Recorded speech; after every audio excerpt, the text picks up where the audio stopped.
محترم ناظرین کرام، اس طرح کے سوالات عام طور سے لوگ کرتے رہتے ہیں کہ حج سے گناہ صغیرہ معاف ہوتا ہے یا گناہ کبیرہ۔ آج ہم آپ کے سامنے دو حدیث پیش کر رہے ہیں۔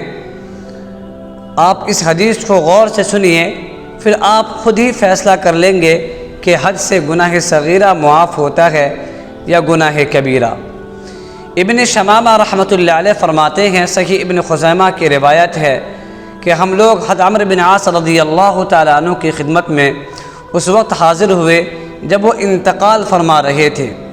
وہ اس وقت زار و قطار ہو کر رو رہے تھے، پھر وہ اپنے اسلام لانے کا قصہ سنانے لگے۔ ایک وہ وقت آیا کہ اللہ تبارک و تعالیٰ نے میرے قلب کو اسلام کے لیے کھول دیا، میرے دل کے اندر اسلام لانے کا جذبہ پیدا ہوا، تو میں نبی علیہ السلام کی خدمت میں حاضر ہوا اور عرض کیا، یا رسول اللہ، میں آپ کے ہاتھ پر بیعت کرنا چاہتا ہوں، آپ اپنا دست مبارک پھیلائیے۔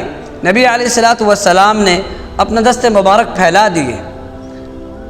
حضرت عمرو بن عاص رضی اللہ تعالیٰ عنہ فرماتے ہیں کہ میں ہاتھ بڑھا کر کے کھینچ لیا۔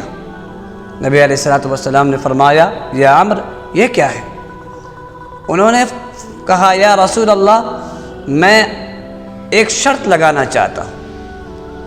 آپ علیہ السلام نے فرمایا، کیا شرط ہے؟ تمہاری کیا شرط ہے؟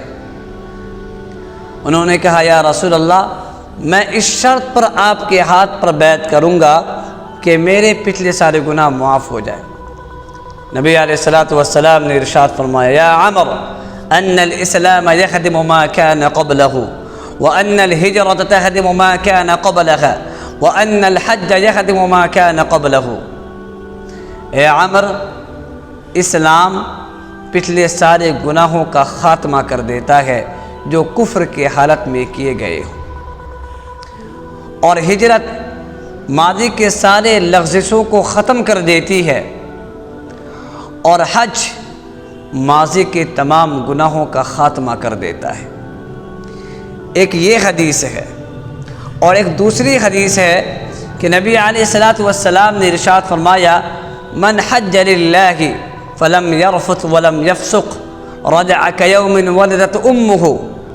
جامع ترمذی کی روایت ہے کہ نبی علیہ السلام نے ارشاد فرمایا، جو اللہ کے لیے حج کرے، اس طرح کہ اس حج میں نہ رفث ہو، یعنی کوئی فضول بات نہ ہو، نہ بیوی سے محبت کی بات بولے، نہ بیوی کو شہوت کے نگاہ سے دیکھے، نہ گالم گلوچ کرے، نہ کسی پر بہتان لگائے، نہ جھوٹ بولے، ولم یفسق، اور اس حج میں اللہ کی نافرمانی بھی نہ کرے، پھر وہ حاجی حج سے اس طرح واپس آتا ہے جیسا اس دن وہ تھا جس دن وہ ماں کے پیٹ سے نکلا تھا۔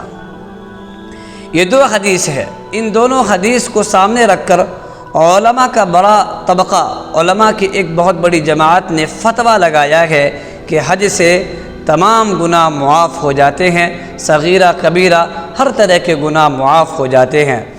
ہاں، لیکن حقوق معاف نہیں ہوتے۔ مثلا ایک شخص نے چوری کیا ہے تو حج سے چوری کا گناہ تو معاف ہو جائے گا، لیکن جس کا اس نے مال چرایا اسے مال واپس کرنا پڑے گا۔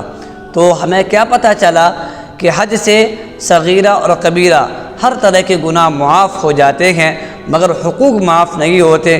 مثلا کسی نے زمین غصب کر لیا ہے تو غصب کرنے کا گناہ تو معاف ہو جائے گا، لیکن اسے زمین واپس کرنی ہوگی۔ اگر وہ زمین واپس نہیں کرتا ہے تو قیامت کے دن اسے نیکی کی شکل میں واپس کرنا پڑے گا۔ اللہ تعالی ہم سب کو کہنے سننے سے زیادہ عمل کرنے کی توفیق عطا فرمائے۔